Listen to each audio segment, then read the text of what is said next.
오늘 제목을 낮아짐으로 했습니다. 아마 제목만 보시고도 무슨 설교할지 아마 다 짐작을 하실 것 같습니다.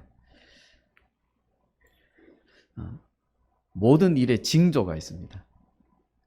금방 제목만 보고 여러분들이 오늘 또 설교 내용이 어떻겠다라고 예상하신 것처럼 어떤 현상을 보면서 그 결과를 예측할 수 있는 그것을 징조라고 하죠. 사람마다 일마다 다 징조들이 있는데 어떤 사람의 그 행동에 따른 결과들이 있습니다. 특별히 우리가 오늘 본문 말씀과 관계되는 그 죄와 관계되는 그 일들을 이렇게 보면 그 죄의 결과에도 징조들이 있다는 겁니다. 하나님께서 이스라엘 백성들을 심판하실 때에도 항상 그 징조들이 있습니다. 먼저 그들이 타락한 가운데 죄 가운데 있을 때에 선지자나 하나님의 사람을 보내셔서 그들에게 경고하시고 또 경고하시다가 안 될 때는 결국은 이제 하나님께서 심판의 몽둥이를 드시는 그런 일이 일어납니다. 목회자 가운데도 징조들이 있다 그러는데요. 보통 문제를 일으키는 목회자들을 역추적을 해보면 3년에서 5년 전 정도 그 전부터 징조가 있다고 나타났다고 합니다. 그게 평균치래요. 3년에서 5년. 그동안 하나님께서 계속 기회를 주신 거겠죠. 그러다가 이제 사건이 뻥 터지기도 하고요. 오늘 본문 말씀에도 보면 그 5년이 나옵니다. 르호보암 왕이 5년 때에 하나님께서 경고의 메시지를 주시는. 그래서 그것이 어떻게 보면 성경에 나와 있는 그 내용이 우리의 삶에도 적용되고 있는 건 아닌가 그렇게 생각을 해봤습니다. 오늘 본문 말씀의 배경은 열왕기상 14장에 있는데요. 전부 다 읽기는 시간이 좀 그러니까 빨간 표시가 되어 있는 부분만 한번 읽도록 하겠습니다. 그의 어머니의 이름은 나아마요 암몬 사람이더라. 뭔가 징조가 보이죠? 암몬 그러면 뭐가 생각나십니까? 모압과 함께 양대 쌍벽을 이루는 뭐하기로 악한 도시로 모압과 암몬이 지금 등장했습니다. 유다가 여호와 보시기에 악을 행하되 유다는 남쪽 유다를 말하죠. 북쪽 이스라엘과 갈라지면서 남쪽 유다에서 악을 행했습니다. 그의 조상들이 행한 모든 일보다 뛰어나게 하여 별로 안 뛰어나도 될 일에 모든 조상들보다 더 뛰어나게 악을 행했다고 얘기합니다. 그런데 그 범한 죄로 말미암아 여호와를 노엽게 하였으니 이는 그들도 산 위에와 모든 푸른 나무 아래에 산당과 우상과 아세라상을 세웠습니다. 거기다가 그 땅에 또 남색하는 자가 있고 동성애자가 있었다는 거죠. 그리고 여호와께서 이스라엘 자손 앞에서 쫓아내신 국민의 모든 가증한 일을 무리가 본받아 행하였더라. 이렇게 얘기합니다. 버림받은 자들의 그 악행들을 본받아서 행하는 그 모든 조상들의 죄보다 더 뛰어나게 행하고 모든 악행들을 본받아서 따라 행하는 이런 걸 보면 모든 징조들이 이미 다 드러나고 있었죠. 그럼에도 불구하고 그 가운데서 돌이키지를 못하고 있었다는 거죠. 그 다음 절을 보면 25절에 보면 르호보암 왕 제5년에 애굽 왕 시삭이 올라와서 예루살렘을 치고 이렇게 되어 있습니다. 르호보암 왕이 재임한 지 5년 동안 북이스라엘과 남쪽 유다로 갈라지고 나서 재임하고 그 5년 동안 끊임없이 악행이 행해졌다는 겁니다. 5년 되었을 때 하나님께서 애굽 왕을 들어서 심판의 몽둥이로 사용하시는 거죠. 이런 내용들이 이제 배경이 되어서 오늘 말씀으로 이어집니다. 그 범죄의 결과는 어떻게 되느냐 하면 같이 한번 읽어볼까요? 시작. 그들이 여호와께 범죄하였으므로 르호보암 왕 제5년에 애굽 왕 시삭이 예루살렘을 치러 올라오니. 예루살렘을 치러 올라왔다는 말은 뭐하러 왔다는 말이죠? 전쟁, 정복하러 왔다는 거죠. 정복하러. 그렇게 올라와서 또 어떻게 되느냐 하면, 그때 유다 방백들이 시삭의 일로 예루살렘에 모였는지라 선지자 스마야가 르호보암과 방백들에게 나와 이르되 여호와께서 이같이 말씀하시기를, 같이 읽어볼까요? 시작. 너희가 나를 버렸으므로 나도 너희를 버려 시삭의 손에 넘겼노라 하셨다 한지라. 무서운 말이죠. 하나님께서 5년 동안 참고 기다리시다가 아무래도 안 되겠다 싶어서 애굽 왕을 시켜서 침공하게 합니다. 그런데 이 순간에 그 내용들을 이렇게 보면 성전에 있는 모든 그릇들과 심지어 기둥과 바닥에 칠해놨던 그 금까지 다 긁어서 갖다 바칩니다. 그럼에도 쉽게 물러나 주지를 않습니다. 그만큼 하나님께서 철저하게 지금 아예 작정하고 치시는 그런 모습이 나오죠. 너희가 나를 버렸으므로 나도 너희를 버렸다. 우리는 하나님을 사랑의 하나님으로만 생각하면 큰 오산이죠. 또 지나치게 공의의 하나님만 생각하면 두려움 속에서 신앙생활을 해야 됩니다. 이 두 가지가 적절하게 잘 균형을 이룰 때 우리는 균형 있는 신앙생활을 할 수 있습니다. 어느 한쪽만 강조한다면 그거는 반쪽짜리 가르침이 되겠죠. 그러니까 지금 하나님께서 너희가 나를 버렸으므로 나도 너희를 버렸다는 것은 정말 하나님의 공의의 극을 보여주는 그런 말씀입니다. 너희가 말한 그대로 갚아주리라.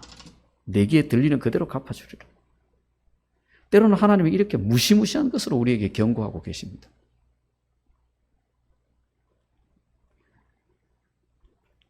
죄의 삭선 뭐라고요? 사망이다. 단순한 사망이 아니고 하나님께서 한번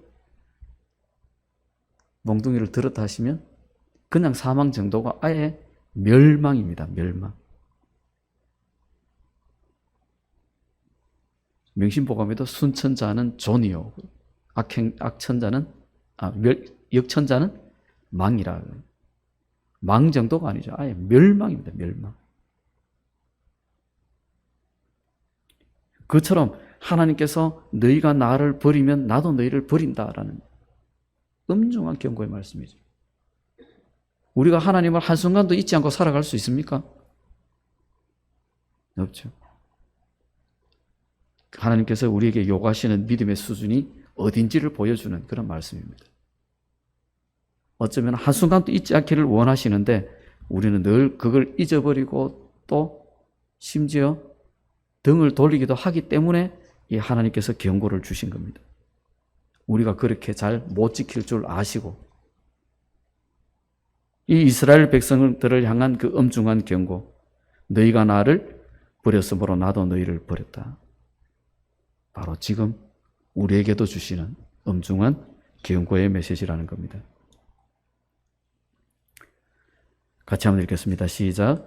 이 일로 말미암아 여호와의 원수가 크게 비방할 거리를 얻게 하였으니 당신이 낳은 아이가 반드시 죽으리이다 하고. 누구에게 한 말 같아요? 다윗 왕에게. 다윗이 자기 부하 충신의 아내와 정을 통하고 아들을 낳았어요. 그래서 하나님께서 다윗이 하나님 앞에 회개하면서 그 다윗은 죽이지 않겠다고 약속하셨어요. 그러나 누구는 죽인다? 그 낳은 아이는 반드시 죽는다. 뭐 때문에? 원수가, 여호와의 원수가 크게 비방할 거리를 얻게 하였으니. 하나님의 이름을 뭐 하겠다고요? 망령되이 일컫겠다. 우리의 죄는 바로 여기서 출발하는 것 같아요. 예수 믿는 사람들이 어떻다 하는 이야기를 너무 많이 듣습니다. 어제도 이제 한 분이 찾아오셔가지고, 목사님이시죠? 예. 목사님이 돈 버는 일을 해서 됩니까? 예. 그러시더라고요. 그래. 저는 목사이면서 교회 안보다는 교회 밖에서 일을 많이 합니다. 라고 말씀드렸더니, 그러면서 이제 사도 바울의 이야기를 했어요. 사도 바울도 텐트를 지으면서 했잖아요. 그랬더니, 제가 잘은 모르겠지만, 사도 바울도 초창기에만 텐트 지었지, 천막 지었지, 그 뒤에는 안 한 걸로 아는데요. 그러더라고요. 어디서 듣기는 들으셨는데, 반트만 들으신 것 같아요. 이 현대 그 패러다임을 따라가지 못하면 교회 안에 이제 그런 분들을 소위 이제 젊은 사람들은 뭐라 그래요? 꼰대라 그러죠. 이제 그런 사고를 가진 분들이 빨리 바뀌어 주셔야 돼요. 우리 교회는 그런 분 안 계시겠죠. 선교에 대해서 관념이 바뀌어지고, 우리 교회가 워낙 뭐 사회봉사 쪽으로 많이 하시다 보니까 그렇게 생각하시는 분 없으실 것 같아요. 그런 부분들이 빨리 깨어져야 되는데, 지금 사회가 어느 정도로 바뀌었냐면 85년도, 86년도에 복음과 상황이라는 책이 처음 발간되고 나서 한 1년 정도 지났을 때 그 책에 어떤 분이 일본을 탐방하고 와가지고 일본의 목사님이 택시 운전을 하시는 걸 보고 자기가 보고 느낀 걸 기고를 했어요. 글을 써가지고 일본에 봤더니 그렇게 가는 걸 보니까 우리나라도 조만간 목사님들이 투잡을 해야 되는 그런 시대가 오지 않을까라는 그 기사를 쓰고 기독교계에 공격을 받아서 그 잡지가 폐간이 되어버렸어요. 그러다가 한 몇 년이 지나가지고 다시 재창간이 되긴 했는데, 그만큼 우리 사고들이 그때는만 해도 그랬죠. 지금은 이제 많이 바뀌어져서 선교 패러다임 자체가 완전히 바뀌었죠. 선교지에서 가장 유행하는 단어가 뱀입니다. 뱀. 뱀 무슨 뜻인지 아세요? BAM. Business as a Mission. 옛날에는 비즈니스 선교 그러면 그냥 신분을 위장해가 들어가가지고 사업자로 신분 위장해가 들어가가지고 돈 벌어가지고 선교하는데 지원하고 뭐 그렇게 하기도 하고, 아니면 선교 그 사업장은 그냥 놔두고 위장만 해놓고 선교 활동하는 그런 일이 있었습니다. 그걸 이제 BFM이라고 합니다. Business for Mission 이렇게 해서.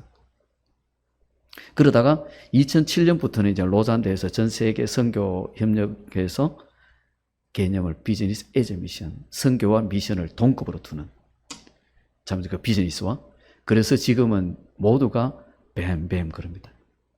너도 나도 선교사님들이 저는 무슨 사회 가십니까? 저는 뱀 사회 갑니다. 모두 다 선교사님 전부 다 뱀 한 마리 키우고 있습니다. 어쩌면 저도 지금은 이제 뱀 사역이라고 봐야 되죠. 제가 스스로 이제 돈을 벌어서 하는. 하나님께서 물질을 잘 안 주시는지 제가 게으른지 부족한지 그렇긴 하지만 어떻게든 뱀 사역의 일종입니다. 그래서 비즈니스 선교사들만 모여서 선교 훈련을 하는 그런 컨퍼런스도 있기도 하고, 한 10년 전부터 컨퍼런스를 진행하고 있습니다. 나우 미션이라고 아마 들어보셨을 거예요. 저와 대표 목사님 둘이서 처음에 시작을 해서 지금 이제 한 벌써 15년 됐네요. 이제 전 세계 선교사님들 중에서는 비즈니스 선교사 파송 단체로 지금 이제 굉장히 자리를 잡았어요. 그 컨퍼런스를 3,000명을 처음에는 진행을 하면서 정말 많은 선교사님들과 전국의 수많은 젊은이들이 모여서 컨퍼런스에 참여하고, 끝나고 마치 이제 선교 한국에서 그 후속 타임으로 모였던 것처럼 같이 모여가지고 비즈니스를 연구를 하고, 청년들이 모여서 그룹별로 비즈니스 아이디어를 내가지고 자기들이 사업 그 제안을 받고 쓰고, 그 다음에 이제 컨설팅을 받아서 실질적으로 그걸 가지고 현장에 그 사업을 운영을 하기도 하고, 거기 이제 그 앞선 선교사님들이 도네이션에서 지원을 하기도 하고. 그래서 성공하면은 그 기업체를 다시 또 뒤에서 밀어서 키워주고. 지금 그 일이 벌써 시작된 지가 10년이 다 돼갑니다. 대구에는 대표적인 케이스로 핸즈커피의 진경도 집사님이 거기에 헤드십으로 들어가서 아주 중요한 역할을 하고 계세요. 지금은 그만큼 이제 시대가 변했기 때문에 우리가 그런 부분에 대해서 빨리 이제 생각을 바꿔야 되겠죠. 하나님의 비방거리를 얻게 하는 것이 아니고 그 일로 인해서 하나님의 이름이 인정받는, 높임을 받는 그런 삶을 우리가 살아야 된다는 거죠. 핸즈커피는 그냥 그 성도들만 뽑는 게 아니고 거의 성도들, 그 직원들 대부분이 넌 크리스찬이에요. 그런데 매일 아침에 조회를 예배로 드립니다. 조회를 예배로 드리고, 그 어느 한 직원이 어머니가 야야 너가 사장님은 좋겠다, 돈 많이 벌어가지고 이제 프랜차이즈 자꾸 확장해 가니까. 근데 그 직원이 뭐라고 하냐? 엄마 우리 회사 우리 사장님 거 아니에요. 야야 사장님 거 아니면 누구 거고? 우리 회사는 사장님은 하나님이에요. 교회도 안 다니는 사람이 이제 그렇게 이야기해요. 중국에도 교회를 짓고 그렇게 하고. 그래서 중국에서 투자한 거는 자금은 한국으로 회수하지 않고 중국 영어를 위해서 다 쓰겠다라는 그런 방침을 가지고 했어요. 한때 너무 힘들어가지고 자기가 잠시 후회했다 그러시더라고요. 아, 목사님 진짜 한 번 후회했습니다. 언제요? 어디? 그때 몇 년 전에 저희 되게 힘든 거 아시죠? 알죠? 그랬더니 그때 정말 중국에 자금만 들어오면 이게 좀 풀리는데, 근데 하나님 앞에 약속이 한 것이 있어서 이거를 가서야 되나 말아야 되나, 하나님 한 번만 눈 감아주시면 안 됩니까? 막 그렇게 갈등을 했다 그래요. 그렇게 하면서 끝까지 이제 중국 영혼들을 위해서 그 자금은 그대로 활용을 하고 재투자를 하고, 그래서 결국 이제 회사도 다시 살아나고. 그만큼 철저하게 하나님 앞에서 모든 것을 하나님 영광 위에, 하나님 이름을 빛내기 위해서 살아가고 있는 거죠. 한때 필룩스라는 회사도 그랬는데 나중에 조금 뭐 어떻게 됐는지 그 회장님께서 그 감옥에도 가시고 그러셨더라고요. 필룩스도 유명한 일화입니다. 유한양행과 비슷한 그런 일화가 있었어요. 지금은 이제 선교 모든 패러다임이 다 바뀌고 있기 때문에 우리가 하나님의 이름을 비방거리를 얻도록 하는 것이 아니고 우리 삶 전체에서 지금 내가 있는 바로 그 자리에서 하나님의 이름을 빛내는 그런 삶을 살아야 된다는 겁니다. 이스라엘이 그 결과로 선택한 것이 있습니다. 한번 읽어볼까요? 시작. 이에 이스라엘 방백들이 왕이 스스로 겸비하여 이르되 여호와는 의로우시다 하매. 뭐 했다고요? 스스로 겸비했다. 겸손했다. 스스로 겸손해서 하나님 앞에 엎드렸다는 이야기죠. 만일 우리가 우리 죄를 뭐하면? 자백하면 그는 미쁘시고 의로우사 우리 죄를 사하시며 우리를 모든 불의에서 뭐하게 하실 것이요? 깨끗하게 하실 것이요. 우리가 자백하면. 그런데 어떤 이단에서는 우리는 구원받은 사람이기 때문에 예수님의 그 구원은 과거, 현재, 미래까지 다 포함되고 있기 때문에 우리는 회개할 필요가 없다라고 하는 이단도 있습니다. 잘못된 해석이죠.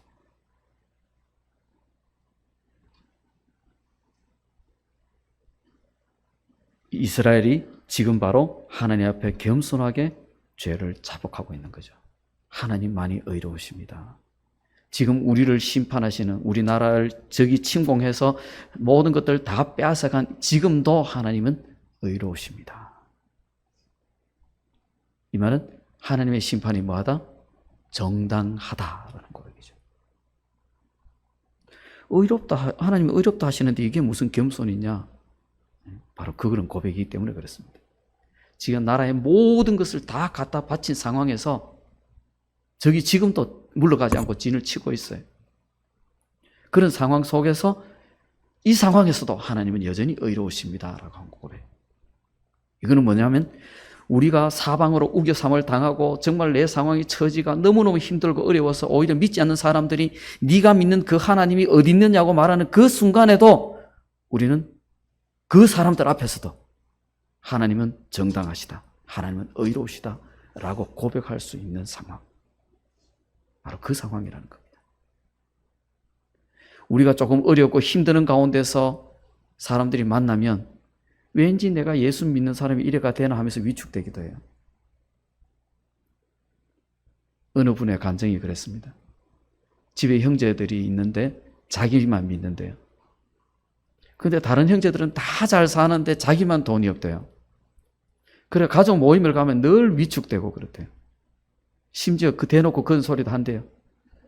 너는 예수 믿으면 복 받는다 카디, 너 하나님은 무슨 복 주시노? 이제 이렇게. 어쩌면 그 모습이 그분만의 고백은 아닐 겁니다. 때로는 우리가 힘들고 어렵고 고난을 당하면 내가 혹시 하나님 앞에서 하나님이 나를 버리신 건 아닌가, 하나님이 나를 떠나신 건 아닌가, 그렇게 착각할 수도 있다는 거죠. 바로 지금 이 유다의 상황이 모든 것을 다 빼앗기고도 여전히 적은 둘러서서 계속적으로 핍박하고 조롱하고 있는 그런 상황입니다. 그 상황에서도 하나님 앞에서 겸손하게 여전히 하나님은 의로우십니다, 하나님은 정당하십니다.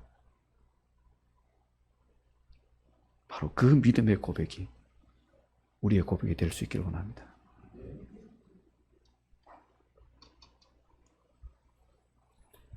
여호수아가 유언처럼 남긴 유명한 메시지죠. 우리 혹부터 한번 읽어볼까요? 시작. 혹 너희의 거하는 땅 아무리 사람의 신이든지 너희 섬길 자를 오늘날 택하라. 오직 나와 내 집은 여호와를 섬기겠노라. 아멘. 청년 때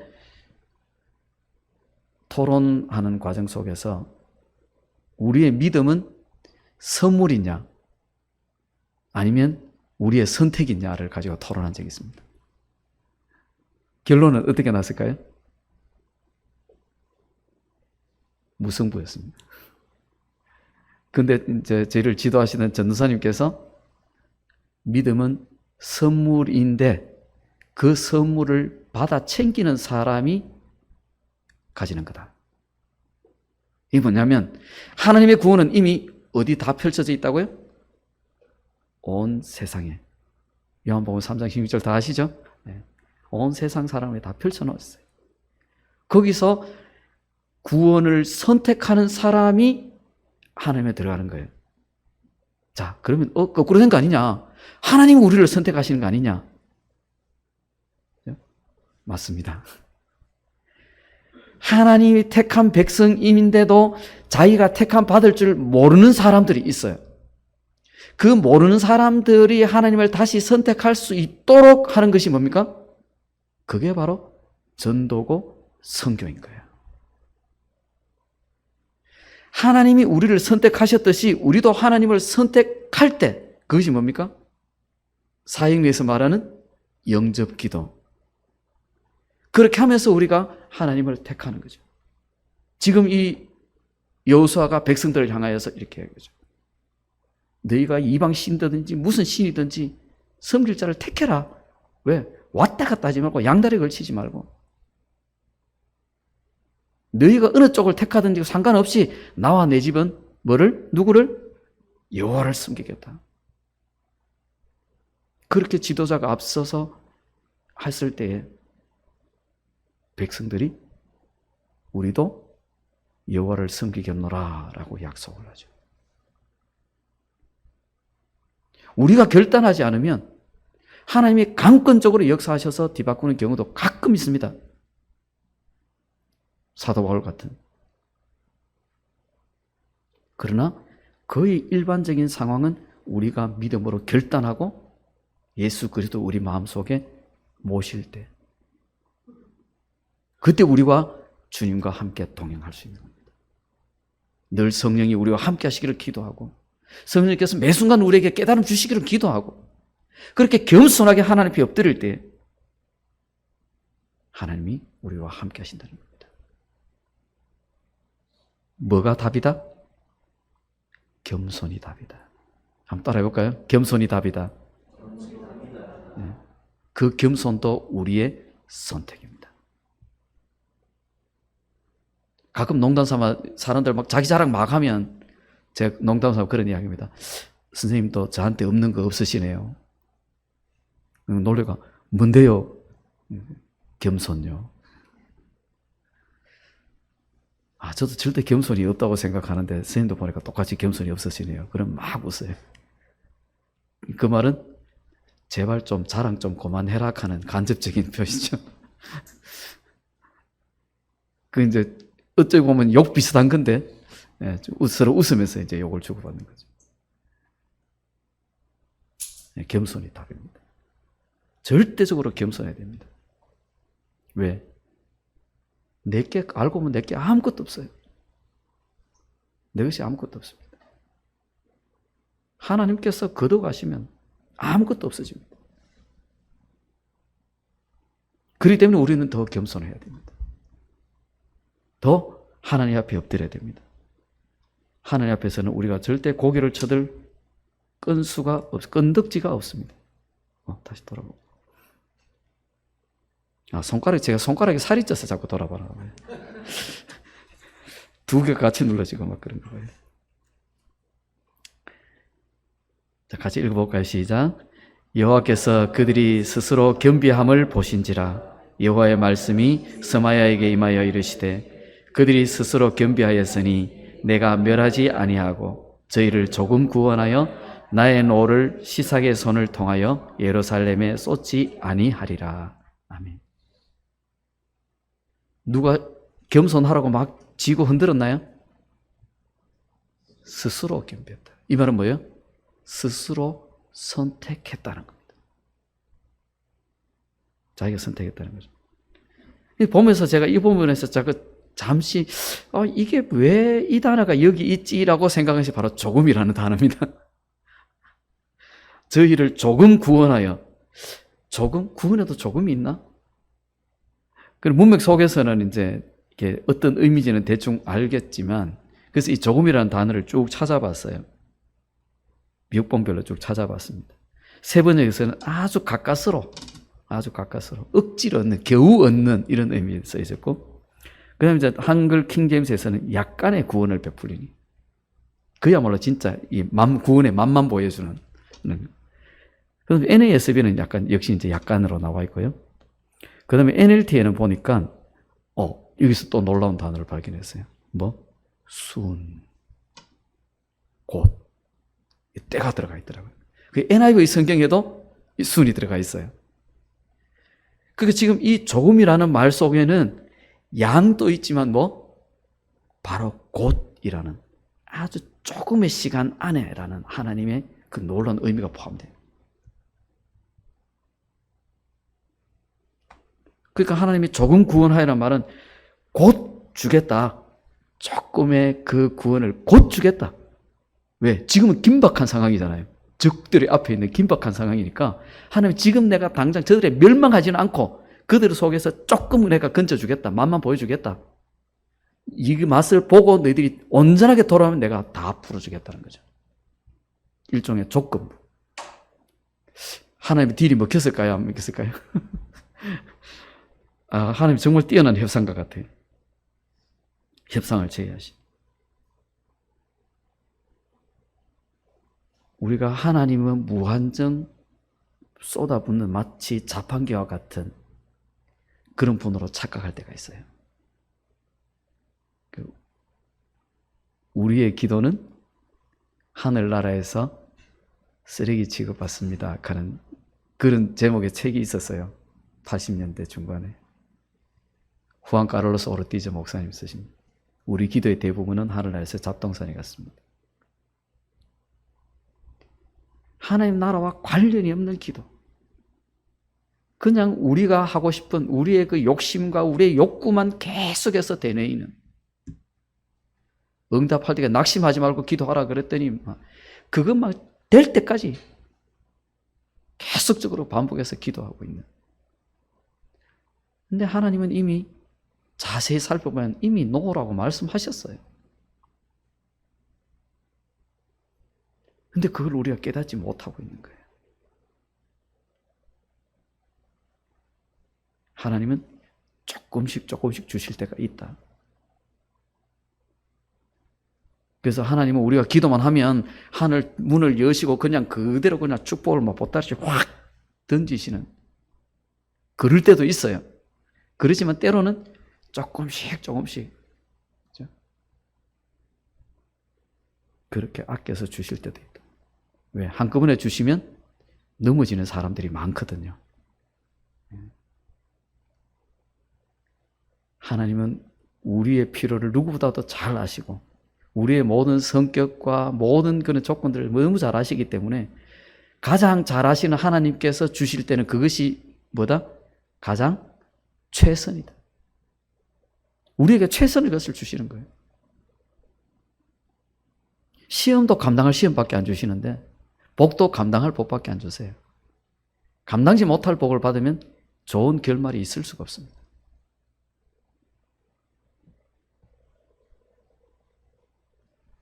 하나님의 마음을 움직이신 거죠. 뭘로? 그 겸손 때문에. 왕과 모든 방백들이 하나님 앞에 겸손하게 엎드릴 때에 하나님의 마음을 움직이신 겁니다. 우리의 기도가 움직인 것도 있지만 바로 우리의 겸손이 하나님을 움직이시는 거예요. 하나님의 마음을 움직이시는 거예요.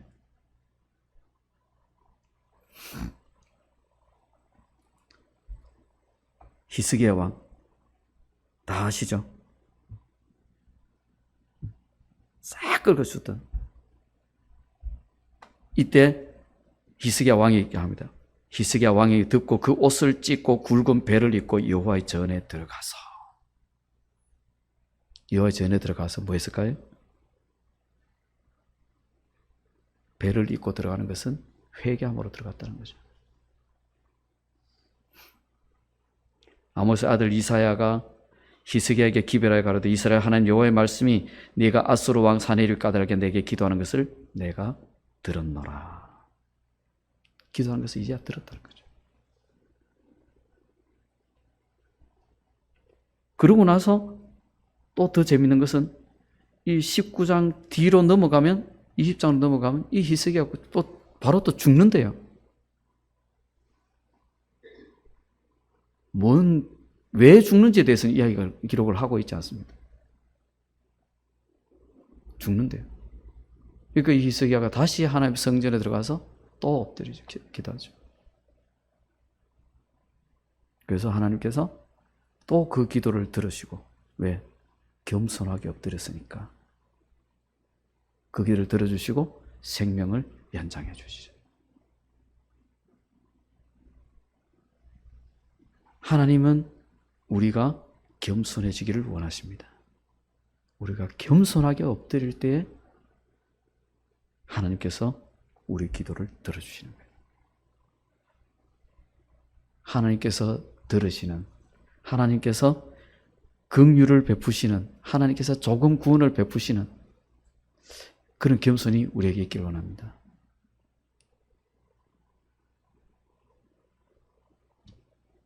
자랑할 것이 많아도 사도 바울은 그 자랑할 것을 어느 것도 자랑하지 않겠다 그랬어요. 누구를 만난 뒤로? 예수 그리스도를 만난 뒤로. 예수 그리스도 십자가 외에는 내가 모든 것을 배설물과 같이 여기겠다.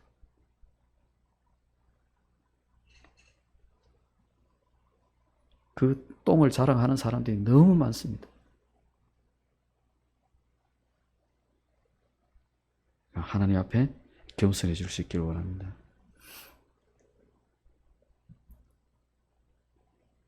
제가 혼자만 읽었네요.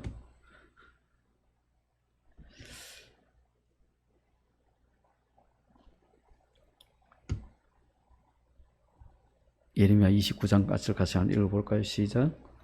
여호와의 말씀이니라. 너희를 향한 나의 생각을 내가 아나니 평안이요 재앙이 아니니라.